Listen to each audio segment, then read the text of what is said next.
Internet, benda ajaib yang bikin kita bisa ngirim dan nerima foto, pesan singkat, suara, video, atau bahkan game yang ratusan giga ukurannya. Tapi meskipun dipakai tiap hari, mungkin sampai sekarang kita masih belum tahu gimana semua hal tadi itu bisa nyampe di gadget kita. Apakah mereka melayang begitu aja? Gimana bentuk internet sebenarnya? Dan gimana caranya internet sendiri itu bisa bekerja?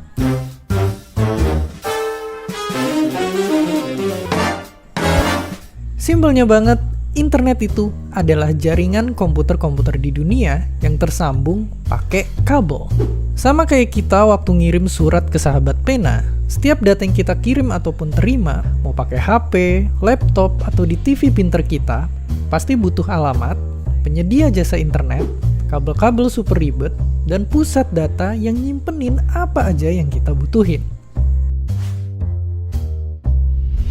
Misalnya, setiap kali kita ngirim video kucing lucu ke grup keluarga, gadget kita bakal mecah datanya jadi kecil-kecil. Ngubah itu ke kode, lalu dikirim ke penyedia layanan internet yang disambungin pakai alat penghubung alias router. Lalu kode itu ngelewatin ke router-router lain sampai akhirnya nyampe di server yang dituju. Dan balik lagi ngelewatin semua proses tadi sampai akhirnya tiba ke gadget penerimanya. Kalau lihat penjelasan tadi, kita sekarang tahu bahwa ya, walaupun sering nonton YouTube dari HP, nyatanya seluruh internet kita itu ngegunain kabel. Dan fakta lebih gilanya lagi, semua koneksi internet kita sebenarnya disalurin lewat kabel-kabel super panjang jauh di dasar laut sana.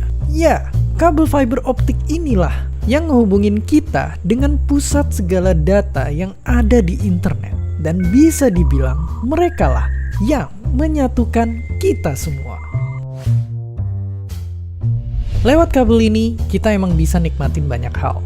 Dari mulai download makin cepet, ngirim tugas nggak pakai lama, main game tanpa nge-lag, sampai nonton video tanpa harus mogok di tengah jalan. Tapi lebih jauh lagi, bayangin kalau infrastruktur digital kita makin maju. Kabel-kabel canggih bawah laut tadi bisa ngebantu pedagang online jualan barang atau jasanya bahkan sampai ke luar negeri. Dan yang paling penting, kita juga bisa mulai ningkatin banyak hal. Dari mulai keamanan digital, layanan kesehatan, teknologi industri, dan tentu aja ngebuka akses pendidikan buat seluruh rakyat Indonesia. Tapi, itu semua butuh satu hal. Kerjasama dari banyak pihak yang terlibat di belakangnya. Ada penyedia layanan internet atau ISP yang mastiin kita dapat akses internet lewat infrastruktur digital.